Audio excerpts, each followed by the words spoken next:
땅, 땅, 땅. 백악관 출입기자단 만찬장이 순식간에 아수라장이 됐습니다. 트럼프 대통령을 향한 세 번째 암살 시도. 그것도 현직 대통령 신분으로 워싱턴 한복판 호텔에서 벌어진 겁니다. 범인은 현장에서 잡혔고 대통령은 무사합니다. 그런데 저는 이 뉴스를 보면서 트럼프 개인의 이야기보다 훨씬 더 불편한 질문이 머릿속을 떠나질 않았어요. 왜 미국은 대통령 암살 시도가 이토록 반복되는 나라인가? 이게 오늘의 핵심입니다. 단순히 또 트럼프가 위기를 넘겼다로 끝낼 수 있는 사건이 아니에요. 160년 전 링컨부터 45년 전 레이건, 그리고 오늘의 트럼프까지 이 반복에는 분명한 이유가 있습니다. 먼저 이번 사건부터 짚고 갈게요. 범인 콜 토머스 앨런, 31세, 칼텍 석사 출신 교사입니다. 학력만 보면 전혀 예상하기 힘든 인물이에요. 무모한 충동범이 아닙니다. 호텔 투숙객으로 위장해 사전에 내부 구조를 파악하고 보안 검색대가 열리는 타이밍을 계산해서 해체한 장총을 현장에서 조립해 전력 질주한 치밀한 계획범이었습니다. 그런데 이 사건이 벌어진 장소를 보면 소름이 돋습니다. 워싱턴 힐튼 호텔. 여기가 어떤 곳인지 아세요? 바로 45년 전 1981년에 로널드 레이건 대통령이 총에 맞은 바로 그 호텔입니다. 역사의 비극이 같은 장소에서 다시 울린 겁니다. 우연이라기엔 너무 섬뜩한 일치죠. 45년 전으로 돌아가 보겠습니다. 1981년 3월 30일 레이건 대통령이 이 호텔을 나서던 순간 총탄이 날아왔어요. 심장에서 불과 2.5cm 거리까지 총알이 파고들었습니다. 조금만 달랐어도 미국 역사가 바뀌었을 순간이에요. 생사의 경계에서 레이건이 수술실에 들어가며 의사들에게 한 말 기억하시나요? 당신들 다 공화당원이었으면 좋겠네. 극도의 공포 속에서 나온 이 농담 하나로 레이건의 지지율은 73%까지 폭등했습니다. 레이건 피격 사건의 범인 존 힌클리 주니어는 정치적 동기가 거의 없었어요. 배우 조디 포스터에게 잘 보이려고 대통령을 쐈다는 황당하기 짝이 없는 동기였습니다. 그럼에도 불구하고 이 사건은 미국 사회에 엄청난 충격을 남겼어요.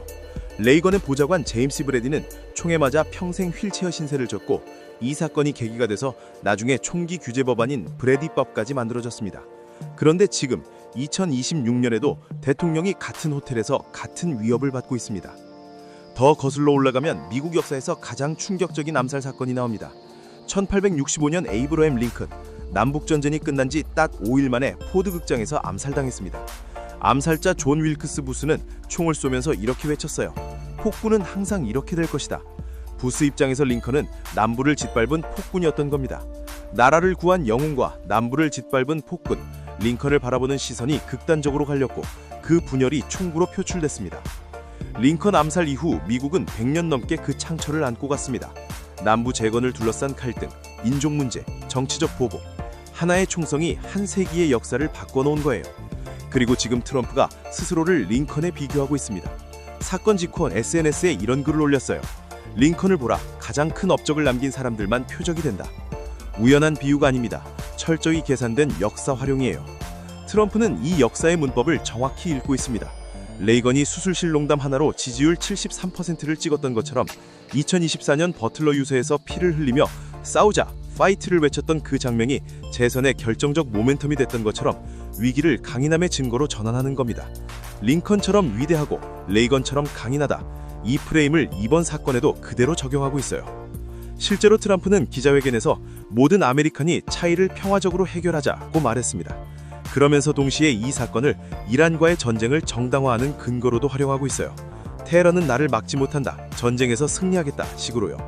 평화를 말하면서 전쟁을 강조하는 이 모순, 트럼프 정치의 본질을 보여주는 장면입니다. 암살 시도조차 정치적 자산으로 바꾸는 능력, 인정하든 안 하든 탁월합니다. 하지만 여기서 멈춰야 합니다. 트럼프의 서사에만 집중하다 보면 진짜 질문을 놓치게 돼요. 미국은 역대 대통령 45명 중 4명이 암살당한 나라입니다. 링컨, 가필드, 맥킨리, 케네디, 그리고 수십 명이 암살 시도를 겪었어요. 레이건, 포드, 루즈벨트, 트루먼, 그리고 트럼프까지 3번. 이게 우연의 반복일까요?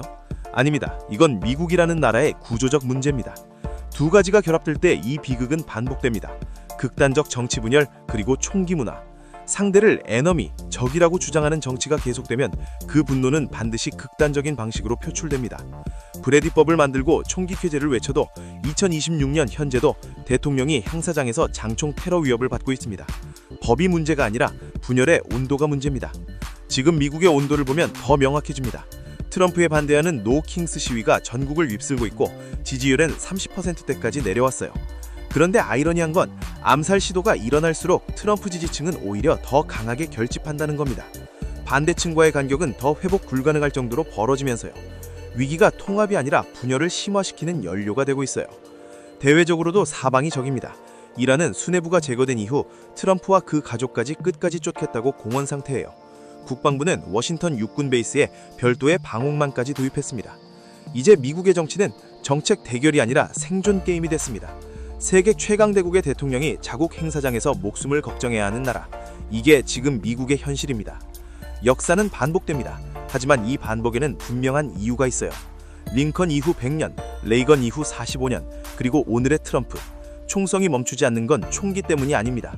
같은 나라 안에서 상대를 폭군이라고, 적이라고 주장하는 정치가 계속되면 그 분노는 항상 가장 극단적인 방식으로 터져나왔습니다.